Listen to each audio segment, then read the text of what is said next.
భారతదేశ నేలపై ముస్లిం రాజులను గజగజ వణికించిన యోధుడు మరాఠా రాజు ఛత్రపతి శివాజీ. అంతే స్థాయిలో తండ్రికి తగ్గ తనయుడిగా సంభాజీ రాజే బొంస్లే కూడా చరిత్రకెక్కాడు. అయితే ఇప్పుడు చావా సినిమాతో శివాజీ కొడుకు చరిత్ర తెలుసుకొని అంతా ఎమోషనల్ అవుతున్నారు. తమకు పైపైన తెలిసిన యోధుడి కథను వెండితెరపై చూసి ఒక్కొక్కరు హరహర మహాదేవ్ అంటున్నారు. అసలు హిందుత్వం మీద శివాజీకి ఎందుకంతటి మక్కువ కలిగింది?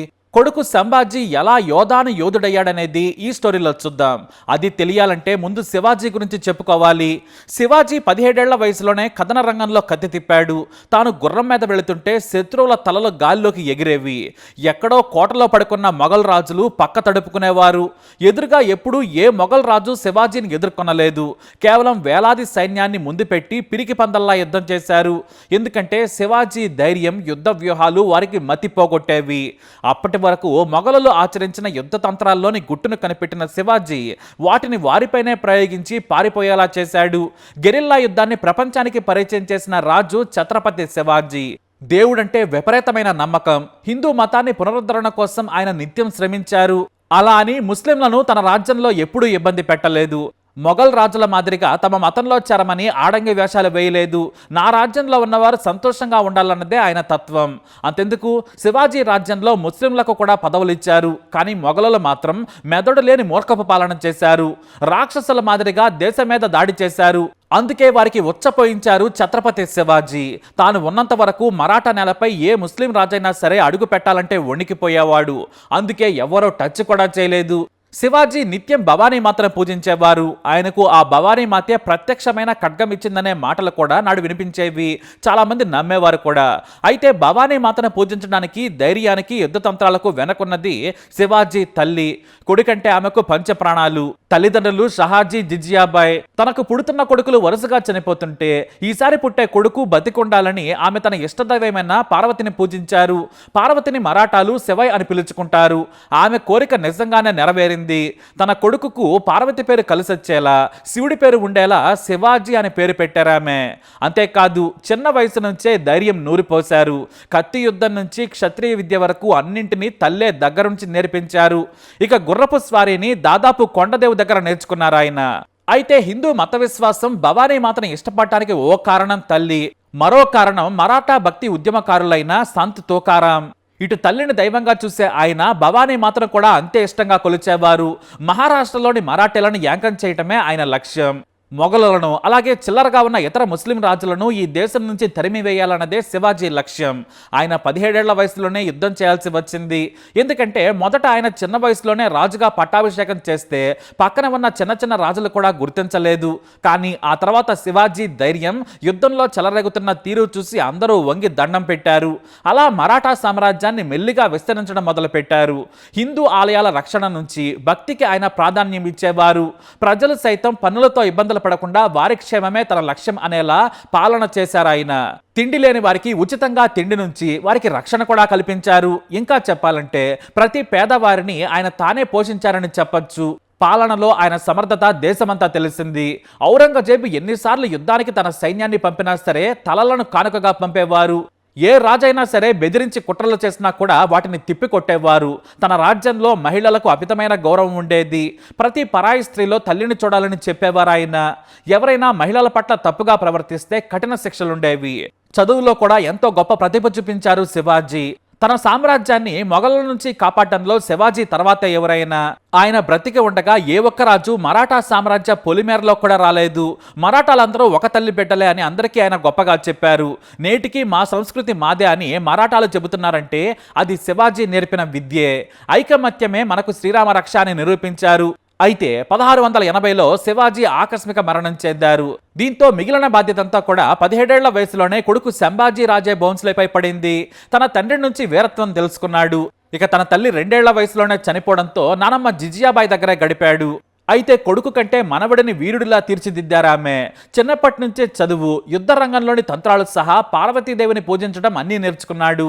కత్తి యుద్ధం నుంచి గుర్రపస్వారీ వరకు విద్యను అభ్యసించాడు. తన సైన్యంపై ఆయన పట్టు సాధించడానికి కారణం తండ్రిని మించిన కత్తి యుద్ధకారుడనే పేరు తెచ్చుకోవటమే.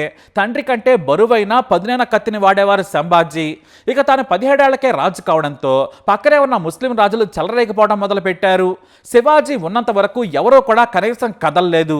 మరాఠా సామ్రాజ్యం వైపు కన్నెత్తి కూడా చూడలేదు. కానీ సంభాజీ రాకతో ఇదే అనువైన సమయం అనుకున్నారు. మొఘల్ రాజుల ఆటతో ఇతర ముస్లిం రాజులు కూడా సరిహద్దుల్లో అలజడి సృష్టించేవారు.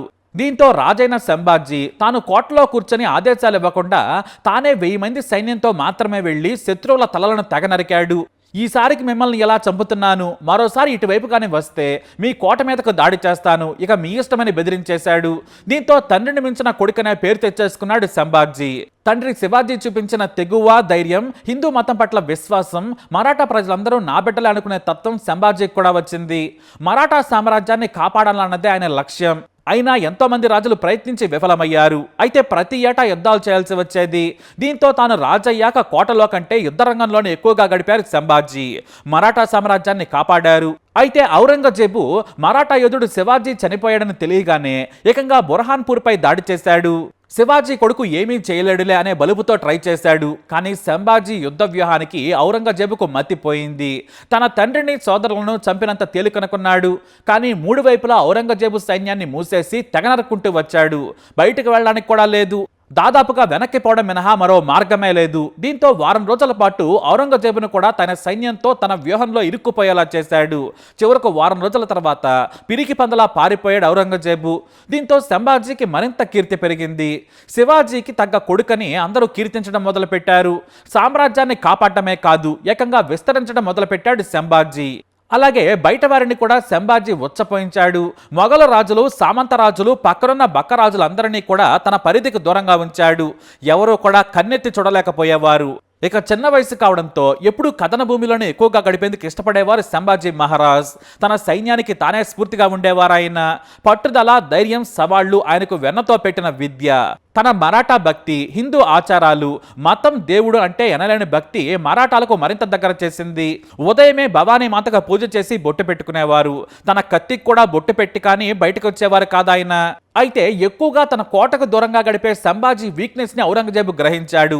9 ఏళ్ల పాటు యుద్ధంలో ఓడించలేకపోయాడు. కనీసం ఆయన సామ్రాజ్యంలో ఒక ఊరిని కూడా గెలవలేకపోయాడు. అందుకే ప్యాలెస్ లోని మంత్రులు, ఇతర సైనికులను కొనేశాడు ఔరంగజేబు.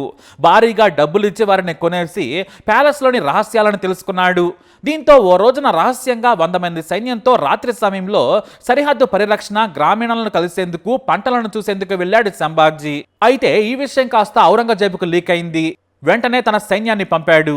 సంభాజీని బంధించి తీసుకురావాలన్నాడు. కానీ ఆలస్యంగా ఔరంగజేబు కుట్రను కనిపెట్టి తన సైనికులను పంపించాడు. కేవలం 3 మాత్రమే తన వెంట ఉంచుకున్నాడు. అక్కడే సంగమేశ్వర ఆలయం దగ్గర దాక్కున్నాడు సంభాజీ. మంచి సమయం వచ్చినప్పుడు తన కోటకు వెళ్లాలనుకున్నాడు. అయితే ఇంకాస్త ఆలస్యంగా ఓ వేగు భయంకరమైన వార్త చెప్పాడు. మనలోని వారే ఔరంగజేబుకు అమ్ముడిపోయారు. మన గురించి రహస్యం చెప్పేశారు.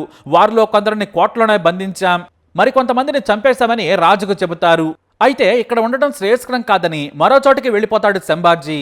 అయితే సంభాజీని పట్టుకునేందుకు ఔరంగజేబు సేనానైన ముకర్రబ్ ఖాన్ వెతకడం మొదలు పెడుతూ ఉంటాడు. అయితే ఆ రాత్రి సమయంలో సంభాజీ రాజు వెంట వచ్చిన కొంతమంది సైనికులు ఔరంగజేబు సైన్యానికి దొరికిపోతారు. ఆ తర్వాత సంభాజీ కోసం వెతకగా అటవీ మార్గంలో ఉన్న ఓ ఆలయంలో సంభాజీ ఉన్నాడని గుర్తించి పట్టుకుంటుంది ఔరంగజేబు సైన్యం. ఔరంగజేబు వేలాది సైన్యం ముందు సంభాజీ దగ్గర ఉన్న 3 పోరాడలేకపోతారు. పైగా తన అనుచరుల కళ్ళ ముందే నరికి చంపేస్తారు దుర్మార్గులు.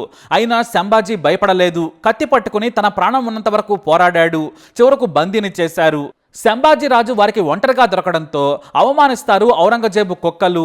చివరకు ఔరంగజేబు కోటకు తీసుకెళ్లాక శివాజీని చూడలేకపోయినా కూడా సంభాజీని చూసి అదిరిపోతాడు ఔరంగజేబు. 6.5 అడుగుల ఆజానుబాహుడైన సంభాజీని చూసి మరింత అసూయ కలుగుతుంది. అప్పుడే ఔరంగజేబు సంభాజీకి ఓ కండిషన్ పెడతాడు. నువ్వు గాని ఇస్లాం మతం తీసుకొని నీ సామ్రాజ్యంలోని వారందరినీ కూడా ఇస్లాంలోకి మారిస్తే క్షమాభిక్ష పెడతానంటాడు.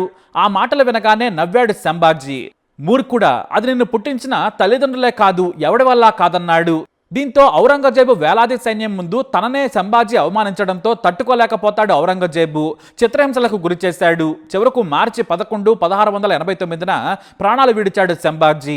అయితే ధర్మం, తన తండ్రి నేర్పిన ధైర్యం, విశ్వాసం, హిందూ మతం కోసం ఎంత చిత్రవదనైనా అనుభవించాడని తెలిసి మరాఠాలకు ఆగ్రహం కలిగింది. ధర్మవీరుగా సంభాజీని కీర్తించారు. ఆ తర్వాత లక్షలాది మంది మరాఠా ప్రజలు కత్తులతో వీధుల్లోకి వచ్చారు. ఏ ముస్లిం రాజు వస్తాడో రండి, ఏ సైనికుడు వచ్చి బెదిరిస్తాడో రండి అని పోరాటానికి దిగడంతో అంతా పారిపోయారు. లక్షల మంది ముందు వేలాది సైన్యం పారిపోయింది. ప్రజలే భయం లేకుండా తిరగడంతో మరాఠా ప్రజలను మరణం తర్వాత కూడా ఐక్యం చేసిన మహాయోధుడిగా నిలిచిపోయాడు సంభాజీ. ఇది సంభాజీ పూర్తి కథ. మరి సంభాజీ గొప్పతనంపై మీ అభిప్రాయాన్ని కమెంట్ ద్వారా తెలియజేయండి. వీడియోని లైక్ చేయండి, షేర్ చేయండి, మా ఛానల్ని సబ్స్క్రైబ్ చేసుకోండి.